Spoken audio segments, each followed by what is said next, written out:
Welcome to the Costa Property Podcast, the podcast that turns your dreams of owning a piece of paradise on the Costa del Sol into reality. I'm Warner Laurie, and I'm joined by my co-host and wives, Sandra Laurie. Join us as we embark on navigating the ins and outs of real estate and relocation to this beautiful region.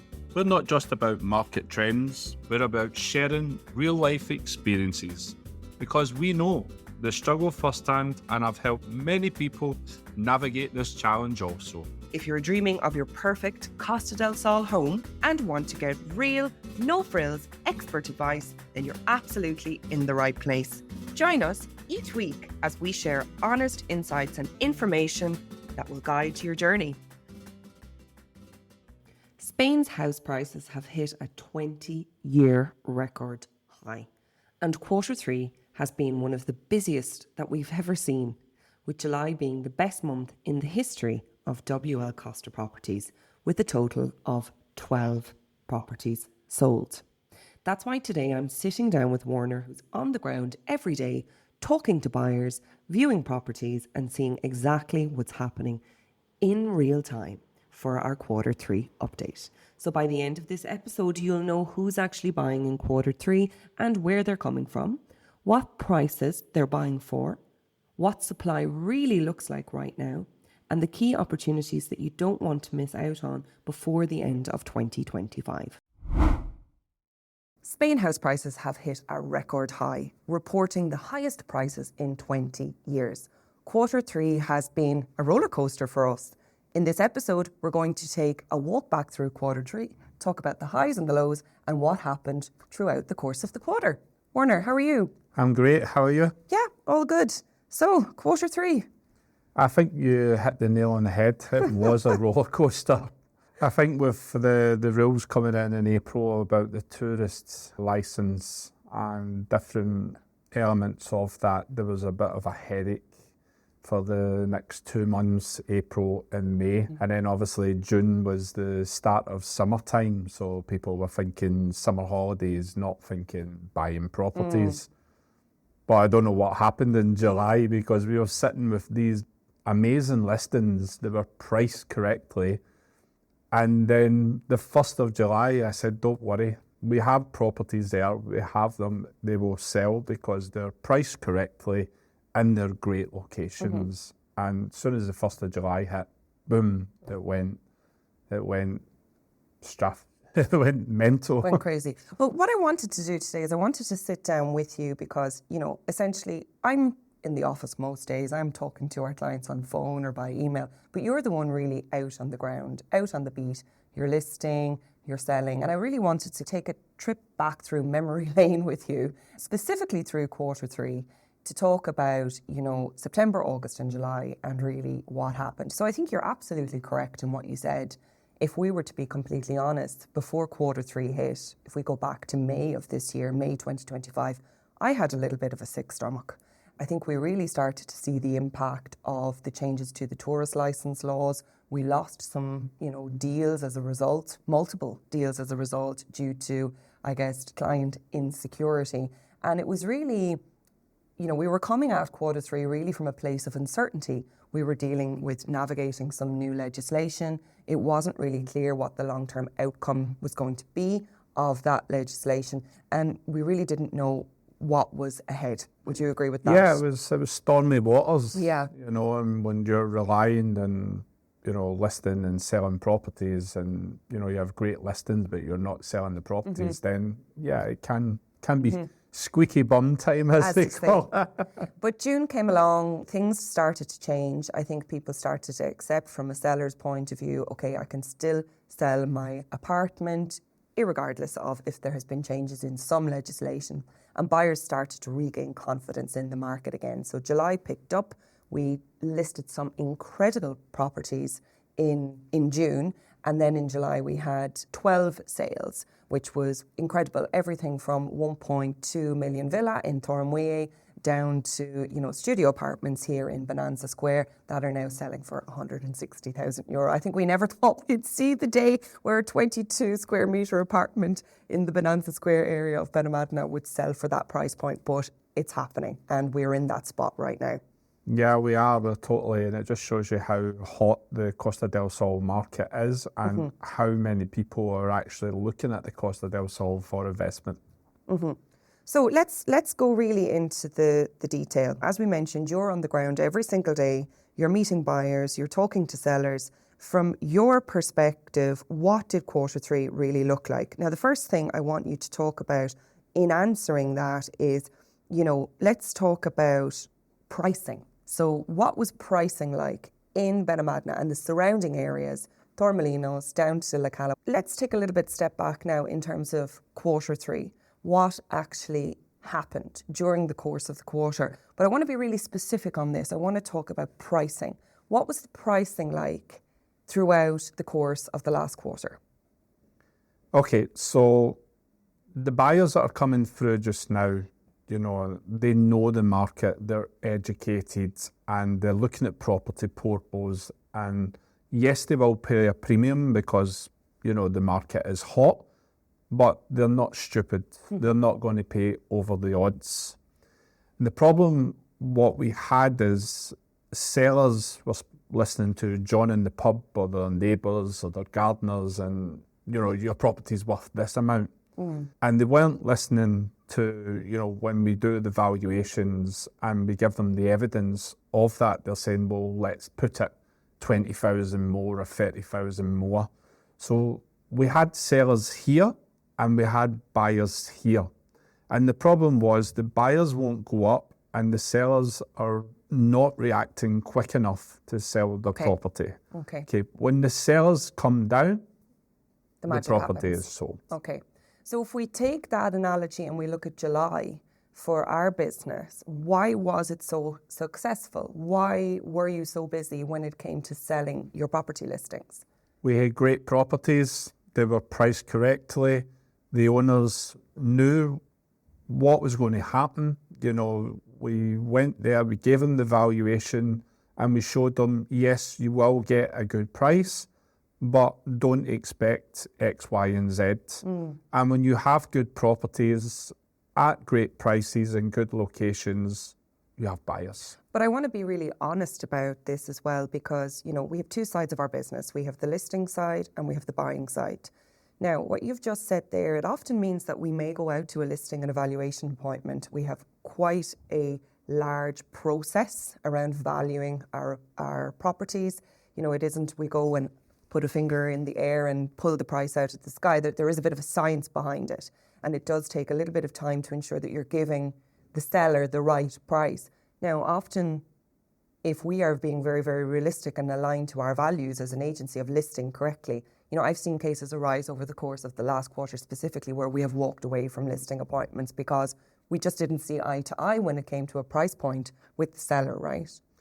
Yeah, and look, when we list the property, it costs us money, so it's a 50-50 relationship with the seller and the agency. I don't make money from not selling the property, so I have to, get that money back. I'm going to put my money where my mouth is and list the property and bring the best photographers, the best videographers, market it properly to get a sale, because at the end of the day, I need to get sales to run a business. So it is a relationship. So if somebody is telling me that it's worth more than what I'm comfortable to list it at, I have to walk away because I know if I do that, he's going to be on my back from day one. Or she. Or, yeah, sorry. He or she is going to be on my back from day one. Yeah. Where's my clients? Where's my viewing? So I have to be really, really strong about that. And if we don't agree, I have to walk away. Because we've had experiences with that, right? Where we've said, oh, well, we just do it, a listing is a listing. But we've had to kind of learn from those experiences, particularly over the course of the last 2 years, because you're sitting with stock that's not moving. Yeah. And it sours the relationship. So it's about listing it correctly. And then what we've seen as a result of that, particularly then in July, when the property is listed and priced correctly, the buyers will come. Now, something I observed that I think was different through the course of the last quarter, for us at least, was usually when we would list properties, right, we would be inundated with inquiries. Inquiries from independent buyers who were going through Idealista or Think Spain or Pisos or wherever the property was listed, and we would be inundated with inquiries. Like, I mean, hundreds a day. There was a shift with that this last quarter. The inquiry volumes were definitely down in the portals, and what I definitely saw was that the buyers were coming with dedicated agents instead of coming to navigate the market independently and alone. Did I pick up on that trend correctly, or what were your thoughts on that? No, this is the way the trend's going, because, you know, if buyers are trying to do it alone and trying to work out property portals and make inquiries and everything else, and nobody comes back to them, they get frustrated, you know, and it's really frustrating for them, you know, to really find that property up, and they find the right property, the agent won't answer back. If they're in a different country or anything else. So most of my buyers that come to me, I say, you have to let me do my job. I have to be the agent to find you that property, and it's happening all over the coast. Because they're finding they're not getting anywhere with the contacting the agencies. They don't speak the language, and they're just getting so frustrated sometimes they're even going to want it. Okay. And we had a very good experience of that quite recently with a client of ours called Joey from Ireland, who had come to us after having that experience where he tried to navigate it alone, felt like he had enough of a grasp of the market, was getting absolutely nowhere by the time he came to you. I think, you know, he was pulling his hair out. So there's definitely... He never had any hair. But I think there's definitely been a shift there in terms of buyers are realising that, you know, I'm going to pick an agent who specialises in an area that has a great reputation, who's going to be my co-pilot to go on this journey with me. Yeah. And I think as a result of that, that's why direct inquiries on the portals are down. But, you know, because we list, because half of our business is listing, because we're listing agencies, buyers are coming to us with their clients to look at our properties. And we're seeing like so many different nationalities coming with other agencies. Yeah, no, actually it's a melting pot. So you know the agents that have the good clients, you know, so when somebody contacts you, if they're a good agent, you know, they work good, they have good clients, you're not going to waste your time. Yeah. Because the last thing you want to be is a key opener. Yeah, You're opening keys, and my phone rings 15, 20 times a day from different agents, different languages. And, you know, and I have to be really specific who I want to work with. So I think a question we always get asked is who's buying? I would say in terms of who's buying our listings, everyone. We've seen everything from, you know, celebrities from Lithuania this summer to, you know, all different parts of Eastern and Northern Europe. We've seen everything. UK, American. But I think in terms of the buyer segment of our business, the people that are joining our mailing list, the people that are downloading our buyer's guides, the people who are listening to our podcast, they're specifically English-speaking nationalities, UK, Irish, American and Canadian. Now, in terms of the UK buyer, we have so many UK clients at the moment that are working with us with a budget of about €300,000. And at the moment, we are struggling to find them their perfect property for that amount because there is not a surplus of inventory in this area for that price point. So there's been some compromising conversations, I would say, in terms of, okay, maybe you need to sacrifice that terrace, or maybe you need to sacrifice that orientation, right? Because they're there, ready to go, but the property isn't necessarily there for them. Yeah, exactly. Like I always say, there's the perfect property and the potential property, you know, and right now in the Costa del Sol, it's about getting your first foot in the ladder. Yeah. The property you buy might not be your forever property, but it gets you on the ladder in the Costa del Sol.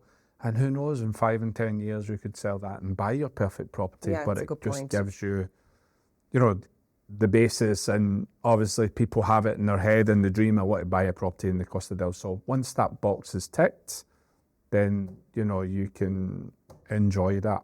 Yeah, no, I completely agree with you on that. And I think that's tying in with a lot of conversations I'm hearing you have at the moment. If we take yesterday's conversation with the client that you met with from Scotland, let's talk a little bit about that. Like, what was that scenario and what advice did you give them?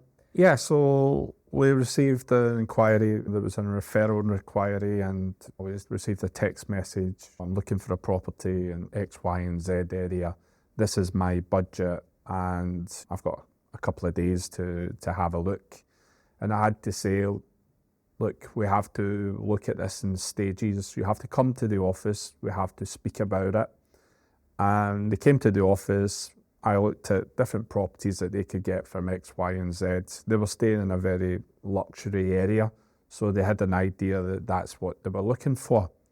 So I said, well, look, if that's what you're looking for, then maybe it's a good idea. You're young enough. Maybe it's a good idea that you put your money into a new development. Mm-hmm.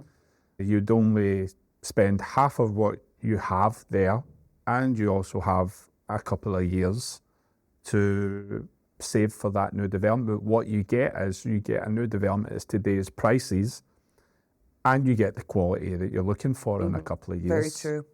Very true. Very true. And what was their feedback to that? Was that something that they had? They loved it. They loved it because they said, okay, let's. One of the ones was, we want a new development, but we had to break it down to say, well, yes, you can get a new development, but you have to plan for it. And if you plan for it, you can pick your kitchens, you can pick your view, your location. There's a lot of good developments opening up all over the coast.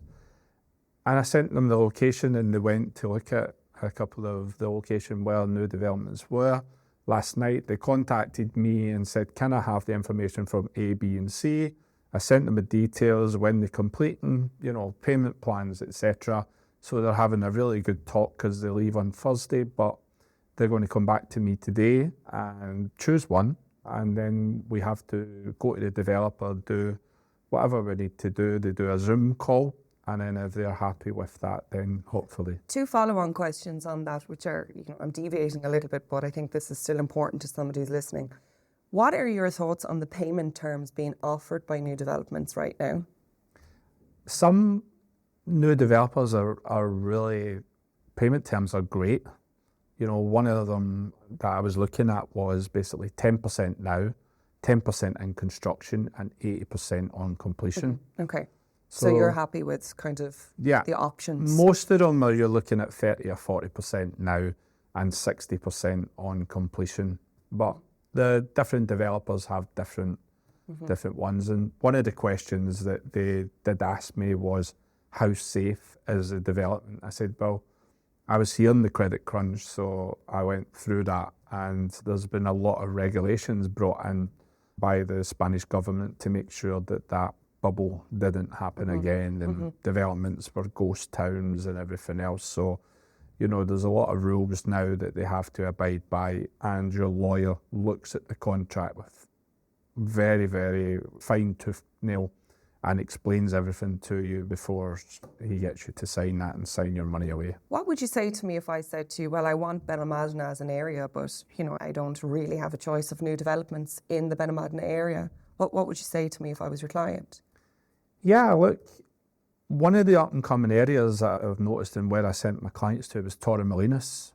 Torremolinos has really, in the last couple of years, really come on, investment-wise, because it's so close to Malaga, and they're putting the infrastructure in there, and they still have land, not right in the centre, but on the outskirts, but it still connects you to the train.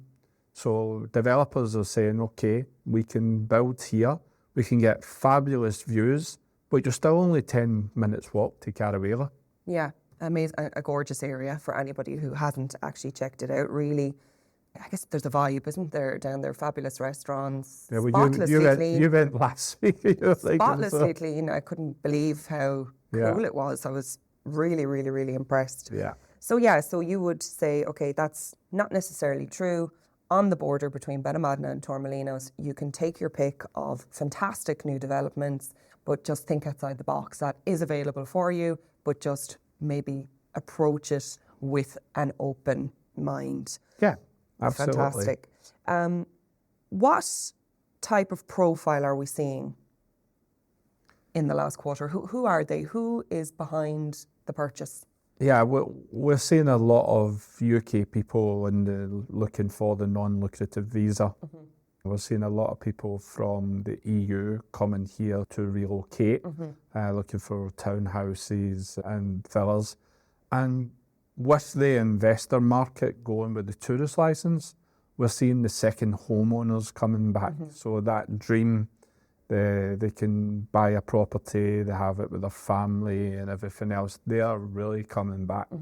Which is great because the investors are starting to sell the properties, but we're getting these people coming in to buy the properties. And when the tourist license is there, the investors could pay higher premiums. So when that market goes down, the residential second home buyer. But I want to paint a clearer picture on who they are. So there are definitely people with a plan to retire to Spain.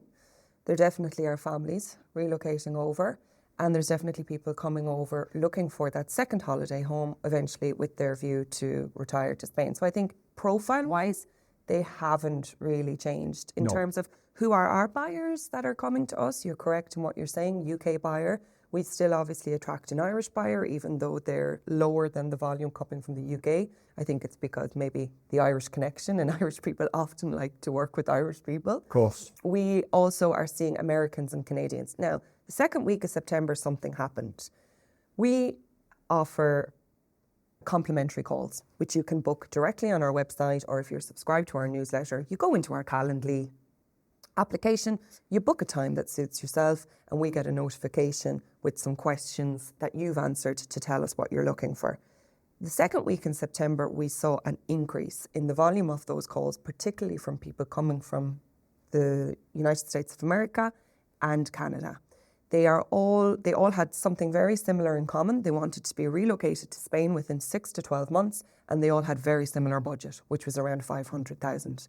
And they were very, very clear on that, but where they really needed support was identifying and deciphering the parts of the Costa del Sol that they wanted to be based in. What wasn't common with them was their age profiles and the state of life that they were at. So some had kids and wanted to come over with their families, so they were interested in schools, and some were retiring and just felt like where they were based in their part of the world right now is not where they wanted to be for the rest of their life. And they really saw Spain as a safe bet, a country that they could come and live out their years very, very nicely. And they were really interesting conversations, Warner, right? Yeah, especially the Canadians, because when the Canadians, obviously, you know, it gets very cold in Canada.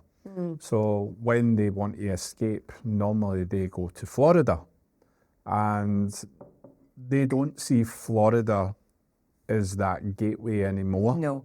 For whatever reason, you know, but they see Spain because it gives you the same climate as Florida without the hurricanes there, but it gives you more. It gives you the culture, it gives you the Mediterranean lifestyle. In Florida, they don't get that, so they're really opening up, you know, to find out where else can I buy it's like Florida that I can get access to that. And the Costa del Sol in Spain is really coming up in the... becoming more and more prevalent on their radar, which is definitely fair to say. And I think the days of opening up your real estate office and somebody walking in the door and putting a bag of cash on the table and going, I want to buy, those days are gone. They're gone. Unfortunately, yeah, I was here for those days, but yeah, they're gone. And now it's all online, building relationships, speaking the buyer's language, you know, them getting to know you through the podcast or the YouTube or the social media and everything else. Buyers 10 years ago are different from buyers now. You know, they're so educated with social media and everything going on that when they come to you and they get a relationship with you, you know, they know what they want. It's just a case of us having a good relationship with them, being professional and finding what they're looking for. And I think my point in this is if you are watching this and you are thinking to yourself, I'm not ready for 12, 18 months, it is never too early to contact us. We have 2 clients here this week touring with us that we started to build a relationship with on Instagram 12 months ago. And we have been working with them closely, checking in on a monthly basis. We've been there through milestones in their life, births of grandsons, selling of family homes, and all the emotions and the roller coaster that goes with that. It's never too early to reach out because we want to actually start working with you sooner rather than later so that we can educate you on what's happening in the market and how you can get best ready and best prepared, specifically if you need a visa to make your new life on the Costa del Sol happen. So if you're watching and thinking, I'm not ready yet, I need to correct you on that, reach out to us now, get in touch. We are always waiting to hear from you and happy to support you through the next stage of your search. Okay, Warner, so that leads me, I guess, segue into the next segment. So something we hear all the time from clients, I still hear this, should I wait or should I jump in now? So this conversation's still happening. I'd be a very rich woman for every time I heard this question. So Warner, why are we still hearing this? And what is the right answer to this question? I think because the Costa del Sol many years ago was known as a cheap place to buy, or, you come there and you can get an apartment for X, Y, and Z. That relationship's gone now. And the Costa del Sol is a multicultural area, different nationalities and everything else, and it's a great place to live. So, those kind of conversations, I always go back to a woman 5 years ago, and she came to me every year. I have this, can I buy this? And I said, no, because it's this price. And she came back every year, and eventually, if she bought at the price at the start, she wouldn't have had to have paid the price that she paid 5 years later. So I always say to my clients, if you like something and you can afford it, buy it, because the prices are not going to go down. Costa del Sol is going to get busier with the expansion to the airport, not only Europeans, but everybody outside. So the Costa del Sol is going to be booming for years and years to come. And every town is upgrading it to put in that infrastructure so that they can deal with tourism. People want to relocate here, business, commerce, everything. So this is the time to buy in the Costa del Sol. If it's not the right time, that you don't have the money now, then at least look at new developments so in 2 or 3 years' time, you've bought at today's prices. And I think conversations we're hearing all over the world right now is that everything has got more expensive. So why would property prices on the Costa del Sol be any different to that? So, I think we have to bear in mind the reality of the market that we're living in now. We don't see prices coming down. I see the villa market stabilising because that had got absolutely ludicrous. Yeah. I've seen a lot of price corrections in the villa market over August and September, in around the outskirts of Benalmadena as well. Yeah. Properties that were listed at that 1.2, 1.3 are now down at 1.1 or even 995. But great properties. But I do see that villa market correcting itself. But apartments in Benalmadena? No. We've listed an apartment this week for 285,000 on the Costa del Sol in Benalmadena Costa. The first person that saw it has made an offer almost at full ask. So when they're priced correctly, they're moving. So you need to be ready to move as well. Yeah, absolutely, 100%. So don't wait. It isn't a bubble. If you want to pursue that dream of owning your piece of paradise on the Costa del Sol, start taking those steps now. Absolutely. Okay, Warner, any other nuggets of wisdom that you'd like to share with our listeners before we wrap up our Q3 update? No, I think we've covered everything. It was a roller coaster. It was squeaky bum time. We came through it, and now Q4 is looking really good with listings. And now, when the kids are back to school and it's October, November, you're starting to get the people, the weather in the Northern Europe and everything else is bad. So you're starting to get people going, let's look at the Costa del Sol. Absolutely. Q4 is exciting. We're growing our team. We have some very exciting new faces joining us very shortly, so make sure that you follow our updates over on our Instagram page to see who will be our next team members. We're really excited to welcome them. And on the 17th of October, we host our immersive VIP day in our very own villa, our Vision to Villa experience, where 6 of our clients have actually signed up to join us on that day to make their dream of owning their property on the Costa del Sol a reality in the very near future. Our waitlist is also open for our next VIP immersive experience. You get access to us and all of our expert team, lawyers, currency companies, mortgage brokers, relocation specialists. You even get a Spanish lesson. 6 hours of back-to-back information, so you leave with the capacity to, really progress with your very own plan.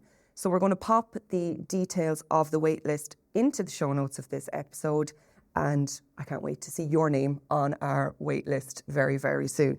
If you've enjoyed today's episode, remember to follow along, like and subscribe.